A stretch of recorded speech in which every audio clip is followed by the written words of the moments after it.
कृष्ण नमो ओम विष्णुपादाय कृष्ण प्रेष्ठाय भूतले श्रीमते भक्ति वेदांत स्वामिनिति नामिने हरे कृष्ण कृष्ण कृष्ण हरे हरे हरे राम राम राम हरे हरे। श्रील ऐसी भक्ति वेदांत स्वामी प्रभुपाद की जय। आचार्य महात्मा गांधी जी की जय। भगवद गीता 2020 में आपका स्वागत है। आज की श्लोक संख्या 10वें अध्याय का 21वां श्लोक है। कल हम चर्चा कर रहे थे 10 अध्याय के 20वें श्लोक की। भगवान ने अपनी विभूतियों का वर्णन 10वें अध्याय के 20वें श्लोक से प्रारंभ किया। विभूतियां अर्थात वह शक्तियां जिनके द्वारा भगवान इस चराचर जगत में व्याप्त है। और भगवान सबसे पहले कहते हैं कि समस्त भूत प्राणियों में भगवान आत्मा के रूप में व्याप्त है। अहम आत्मा गुणाकेश सर्वभूताशय स्थितः अहम आदिम च मध्यम च भूतानाम अंत एव च। तो पहली पंक्ति में तो भगवान कहते हैं कि मैं ही आत्मा हूँ, हे गुणाकेश, सर्वभूत प्राणियों के हृदय में स्थित जो आत्मा है वह भगवान कहते हैं मैं ही हूँ। और दूसरी पंक्ति में भगवान कहते हैं कि ये जो समस्त देह है, समस्त भूत प्राणियों के देह है, इन देह का आदि मध्य तथा अंत भी मैं ही हूँ। अव्यक्तादीनि भूतानि व्यक्त मध्यानि भारत अव्यक्त निधनान्येव तत्र का परिदेवना। तो भगवान ने कहा कि मैं आत्मा हूँ। इस शरीर के भीतर हम जानते हैं कि एक आत्मा है और एक परमात्मा, दोनों उपस्थित हैं। परमात्मा भगवान है यह भी हम जानते हैं।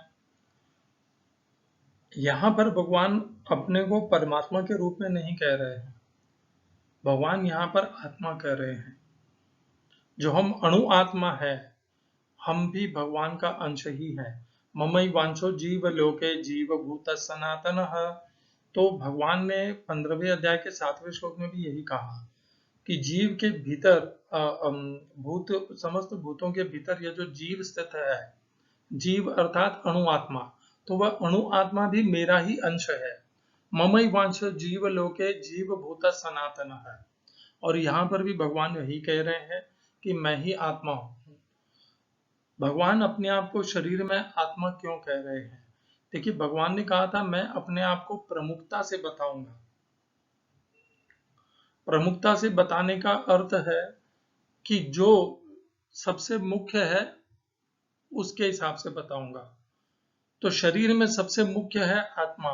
यदि शरीर में आत्मा न रहे तो यह शरीर किसी काम का नहीं है, यह शरीर निर्जीव हो जाता है और नष्ट भी हो जाता है बिना आत्मा के।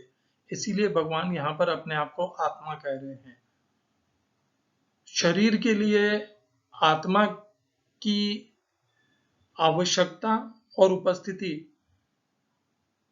कितनी अहम है, यह इस पंक्ति से हमें पता चलता है। बिना आत्मा के बिना शरीर टिकता नहीं है। उसी प्रकार दूसरी पंक्ति में भगवान कह रहे हैं अहम आदिम च मध्यम च भूतानाम अंत एव च। भगवान कह रहे हैं मैं ही समस्त भूत प्राणियों का आदि मध्य तथा अंत हूँ। तो जो अव्यक्त है उस रूप में भगवान ही समस्त भूत प्राणियों के उत्पत्ति के स्रोत हैं, उनकी स्थिति के कारण हैं और अंत में उसी अव्यक्त में जाकर के मिल जाते हैं। वह अव्यक्त हमारे चारों तरफ है, हमारे भीतर भी है, हमारे चारों तरफ है। इस प्रकार वह अव्यक्त ही हमारा सृजन, पालन और हमारा नाश करने वाला है। और इसी रूप से भगवान अपने आप को यहाँ पर कह रहे हैं कि भगवान ही आदि मध्य तथा अंत है। अर्थात ये जो तीन परिस्थितियां इस देह से उत्पन्न, देह के संबंध में होती हैं, जन्म, स्थिति और नष्ट, ये तीनों स्थितियों के कारण भी भगवान ही हैं। कौन भगवान? भगवान श्री कृष्ण। आज की श्लोक संख्या 10वें अध्याय का 21वां श्लोक। आदित्यानामहं विष्णुः ज्योतिषां रविरंशुमान् मरीचिर्मरुताम् अस्मि नक्षत्राणामहं शशि। मैं आदित्यों में विष्णु, प्रकाशों में तेजस्वी सूर्य, मरुतों में मरीचि तथा नक्षत्रों में चंद्रमा हूँ। Of the Aditya I am Vishnu, of lights, I am the radiant sun. I am Marichi of the Maruts, and among the stars I am the moon. इस श्लोक में प्रयोग किए गए संस्कृत शब्दों के अर्थ हैं आदित्य नाम, आदित्यों में अहम, मैं विष्णु हूँ, विष्णु परमेश्वर हूँ, ज्योतिषाम, ज्योतियों में, समस्त ज्योतियों में, रवि ही, सूर्य, अंशुमान, किरणमाली, प्रकाशमान। दूसरी पंक्ति मरीचि ही, मरीचि, मरुताम, मरुतों में, अस्मि, हूँ, नक्षत्राणाम, नक्षत्रों में, तारों में, अहम, मैं, शशि, चंद्रमा हूँ। इस श्लोक का तात्पर्य गीता यथारूप स्वामी प्रभुपाद के द्वारा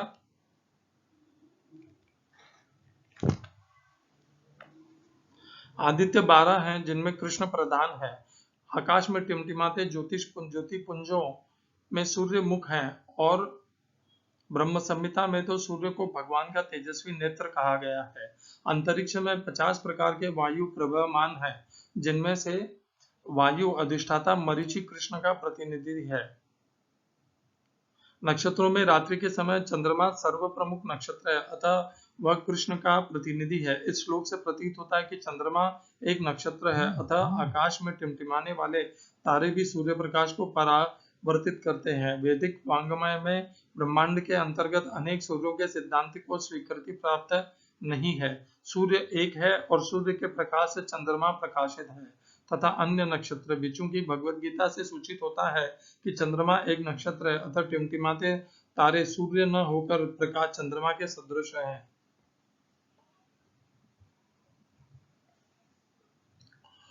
ओम अज्ञानतिमिरन्धस्य ज्ञानाञ्जनशलाकया चक्षुरुन्मीलितं येन तस्मै श्री गुरुवे नमः।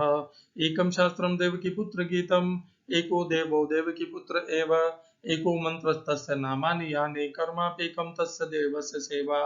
हरे कृष्णा। आज की श्लोक संख्या 10वें अध्याय का 21वां श्लोक।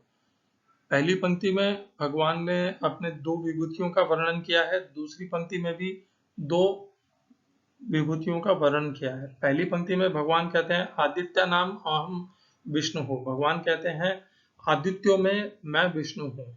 तो प्रश्न आता है आदित्य कौन होते हैं। जब मैं नया नया भगवद गीता पढ़ा था तब मैं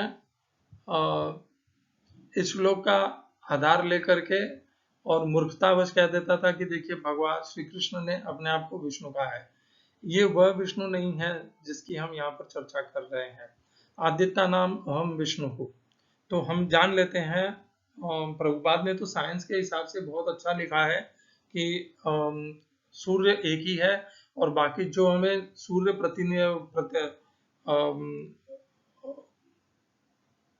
प्रतिबिंबित हो रहे हैं वे सूर्य वास्तव में नहीं है और वे तारे ही हैं। वे इसी सूर्य के प्रकाश को रिफ्लेक्ट कर रहे हैं। रिफ्लेक्ट को हिंदी में क्या कहते हैं मुझे नहीं पता इस समय। तो इस आदित्य नाम विष्णु शब्द का सही अर्थ हम जान पाएंगे स्वामी रामसुखदास जी महाराज के द्वारा। स्वामी रामसुखदास जी महाराज लिखते हैं आदित्य नाम अहम विष्णु हो। अदिति, अदिति के पुत्रों के नाम है आदित्य नाम। आदित्य होते हैं अदिति के पुत्र। देवी अदिति के पुत्रों को आदित्य कहा जाता है और अदिति के नाम है धाता, मित्र आदि जितने पुत्र हैं उनमें विष्णु अर्थात वामन मुख्य है। जब महाराज बलि ने शुक्राचार्य गुरु के कहने से यज्ञ किया और वे देवलोक पर को प्राप्त हो जाते, इंद्रासन को प्राप्त हो जाते, तब भगवान विष्णु, भगवान कृष्ण ने वामन रूप में अवतार लिया अदिति के गर्भ से। तो जब यहाँ पर कहा जाता है आदित्य नाम अहम विष्णु, तो अदिति के जो 12 पुत्र हैं उनमें से सबसे तेजोमय और प्रभावशाली हैं जो अदिति के विष्णु अंश विष्णु रूप हैं, वामन, भगवान वामन, वे सबसे प्रभावशाली हैं। इस प्रकार यहाँ पर कहा गया है आदित्य नाम अहम विष्णु हूँ। विष्णु कहने का अर्थ है क्योंकि वामन, भगवान वामन विष्णु ही है, भगवान कृष्ण ही है। आदित्य नाम अहम विष्णु हूँ। भगवान श्री कृष्ण ने स्वयं को विष्णु कहा है यहाँ पर। यह तो प्रतीत हो रहा है। आदित्य नाम अहम विष्णु हूँ, आदित्यों में मैं विष्णु हूँ। और भगवान कृष्ण स्वीकार कर रहे हैं कि वामन भगवान विष्णु के द्वारा विष्णु के रूप है, ऐसा कह सकते हैं हम। क्या विष्णु और भगवान श्री कृष्ण भिन्न है? नहीं, विष्णु और भगवान कृष्ण एक ही है। भिन्नता हम चाहे उतनी कर सकते हैं यदि हमें उससे लाभ मिलता है तो।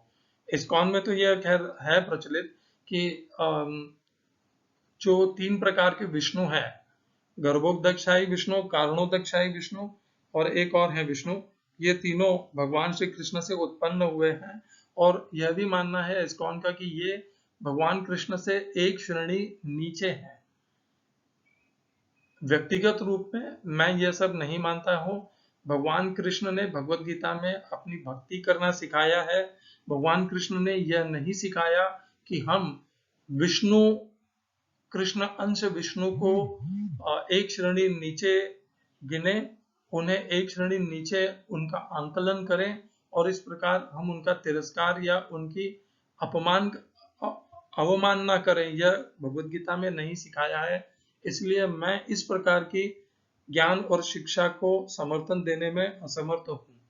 तो मेरे लिए तो भगवान कृष्ण ही विष्णु है और विष्णु ही कृष्ण है। भगवान यहाँ पर कहते हैं आदित्यों में मैं विष्णु हूँ, तो भगवान स्वयं कह रहे हैं कि मैं ही विष्णु हूँ और मैं ही कृष्ण हूँ। तो भगवान ने विष्णु और स्वयं में अंतर नहीं किया। और विष्णु कौन है? अदिति का शायद मेरे ख्याल से जितना मुझे ध्यान है, माता अदिति के, तो देवी अदिति के 12 पुत्र थे।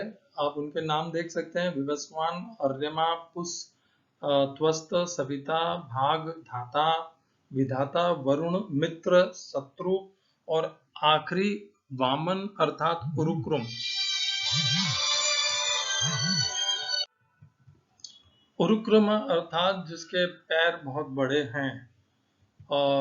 तो और वह भगवान विष्णु के अंश हैं। इस प्रकार अदिति के 12 पुत्रों को आदित्य कहा गया है और आदित्यों में भगवान विष्णु वामन रूप में विख्यात हैं और उन्हीं के लिए यहाँ पर कहा जा रहा है आदित्य नाम अहम विष्णु हूँ। ज्योतिषाम, और भगवान श्री कृष्ण ने ही अपने आप को यहाँ पर विष्णु कहा है। तो ज्योतिषाम रविरंशुमान, और ज्योतियों में मैं रवि अर्थात सूर्य हूँ, प्रकाशमय, अंशुमान अर्थात प्रकाशमय सूर्य हूँ, किरणों वाला। मरीचिर मरुताम अस्मि, तो मरुत ये सब हम वापस वहां से पढ़ लेते हैं। स्वामी रामसुखदास जी ने बहुत अच्छा वर्णन किया हुआ है। भगवान ज्योतिषाम रविरंशुमान, नक्षत्र, चंद्रमा, नक्षत्र, तारा, अग्नि आदि जितनी भी प्रकाशमान चीजें हैं उनमें किरणों वाला सूर्य मेरी विभूति है, क्योंकि प्रकाश करने में सूर्य की मुख्यता है। और सूर्य से ज्यादा प्रकाशमान इस समय तो हम किसी को नहीं जानते हैं। सूर्य के प्रकाश से ही सभी प्रकाशमान होते हैं। बाकी सब जितने भी हैं, चंद्रमा, नक्षत्र, तारे, वे सूर्य के ही प्रकाश को पुनः फेंकते हैं।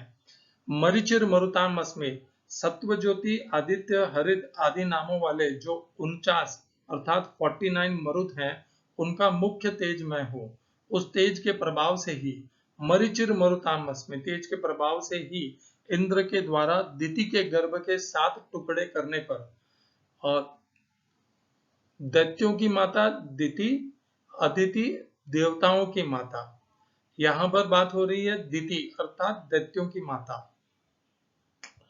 उस तेज से ही इंद्र ने दिति के गर्भ के 7 टुकड़े करने पर, उन सातों के फिर 7-7 टुकड़े करने पर वे मरे नहीं, प्रत्युत 1 से 49 हो गए, 49 हो गए।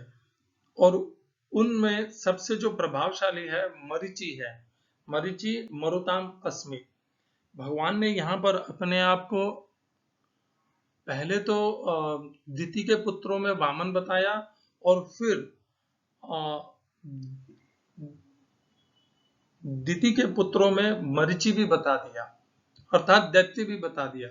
पहले भगवान ने अपने आप को वह बताया वामन, और फिर अब यहाँ पर भगवान ने अपने आप को दैत्यों में सर्वश्रेष्ठ मरीचि भी बता दिया। भगवान इस पूरे 10वें अध्याय में अच्छे और बुरे दोनों स्वरूपों में जो सबसे ज्यादा प्रभावशाली है उसका वर्णन करने वाले हैं। ज्यादातर भगवान जो जिसे हम कहते हैं सकारात्मक वही भूमिका बताएंगे। कभी कभी हम देखेंगे कि भगवान जिसे हम नकारात्मक कहते हैं या दैत्य राक्षसी मोहिनी कहते हैं उस प्रकार की प्रकृति के भी स्वरूपों का वर्णन करते हैं। जैसे यहाँ पर भगवान मरीचिर मरुतामस में मरुत है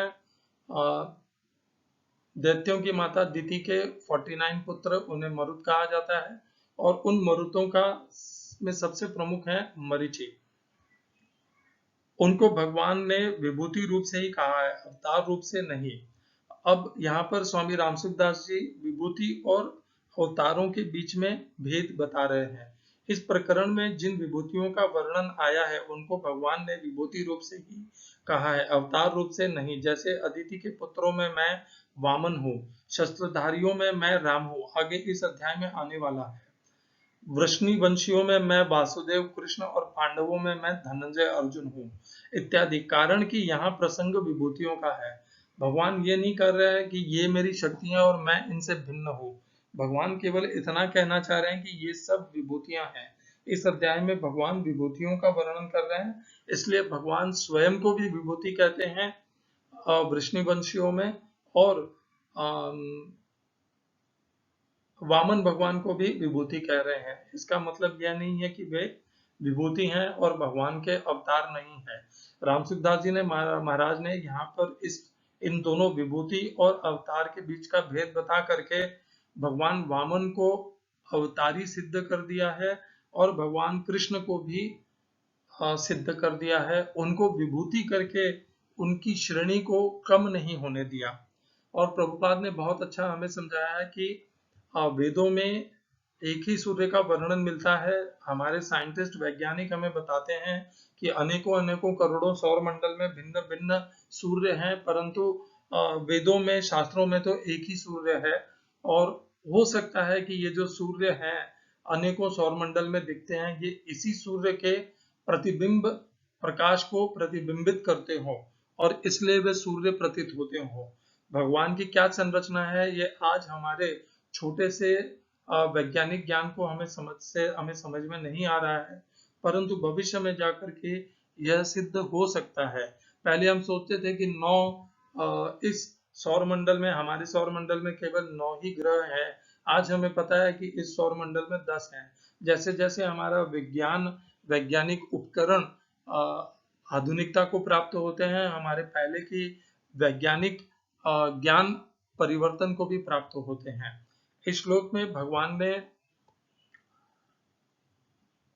आदित्य नाम में अपने आप को वामन और विष्णु और उनमें कोई अंतर नहीं है यह भी सिद्ध कर दिया, और सूर्य भी वही है प्रकाशमान यह भी बता दिया, और दैत्यों में मरीचि भी वही है यह भी बता दिया, और नक्षत्रों में भगवान चंद्रमा भी है यह भी बता दिया। इसी प्रकार भगवान ने आगे भी भगवत गीता में 15वें अध्याय में भी ऐसा कहा है। 15वें अध्याय में के 12वें श्लोक में यदादित्यगतं तेजः जगद्भासयते अखिलम यच्चंद्रमसि यच्चाग्नौ तत्तेजो विद्धि मामकम्। भगवान वहां पर तेज के लिए कह रहे हैं।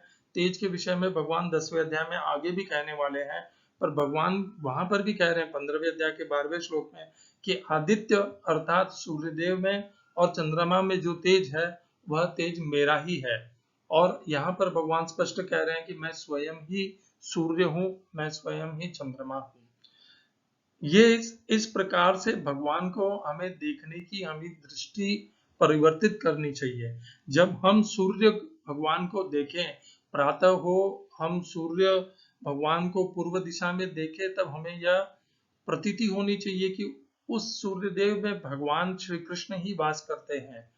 इस चराचर जगत में भगवान श्री कृष्ण ही है।